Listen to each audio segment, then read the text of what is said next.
Bagas berlari. Baru saja dia mendapat telepon. Indah hamil.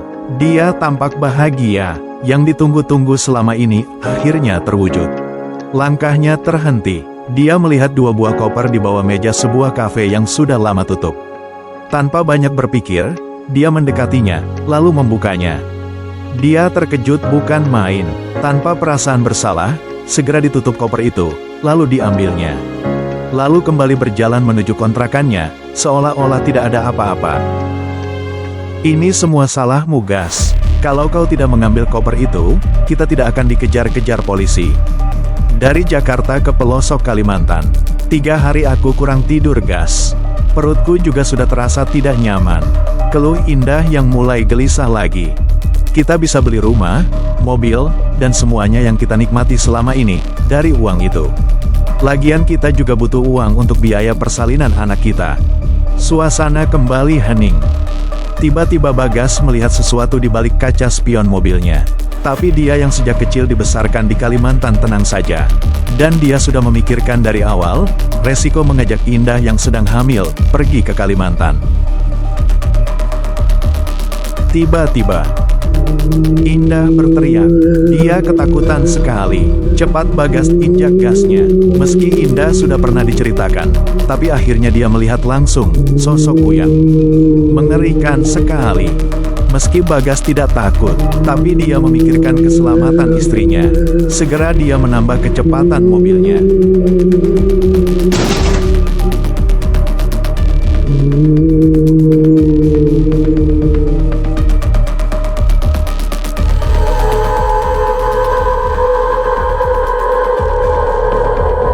Kau atur nafasmu, longgarkan kursimu. Dia sudah hilang, dan sebentar lagi kita sampai di rumah nenekku. Bagas berusaha menenangkan istrinya yang masih shock.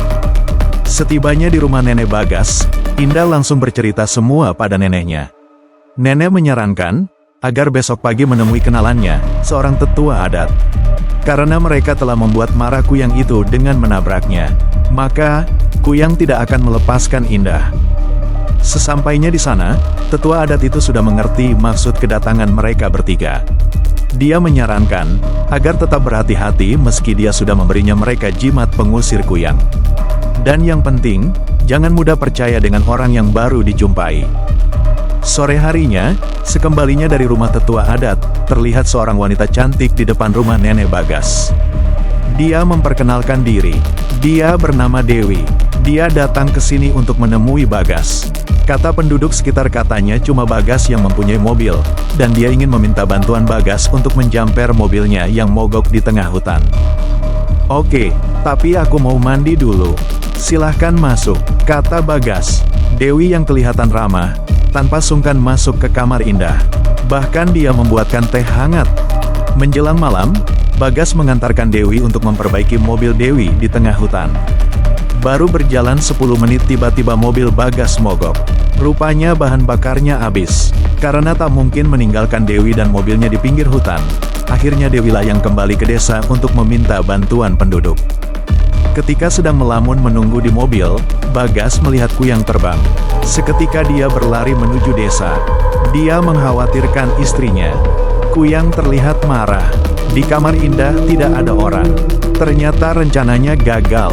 Dari berpura-pura bertamu, menaruh obat di dalam minuman Indah, sampai membuang bahan bakar mobil Bagas. Bahkan sepertinya di dalam rumah ada orang kuat. Melihat Bagas yang sedang berlari menuju rumah, Kuyang melampiaskan kekesalannya dengan menyerang Bagas. Untung Bagas dapat menghindar dan segera masuk rumah lalu menutup pintu.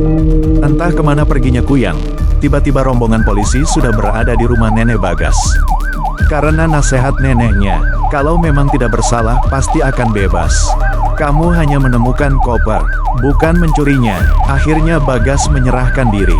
Sejak peristiwa itu, 2 hari berturut-turut warga desa diteror Kuyang.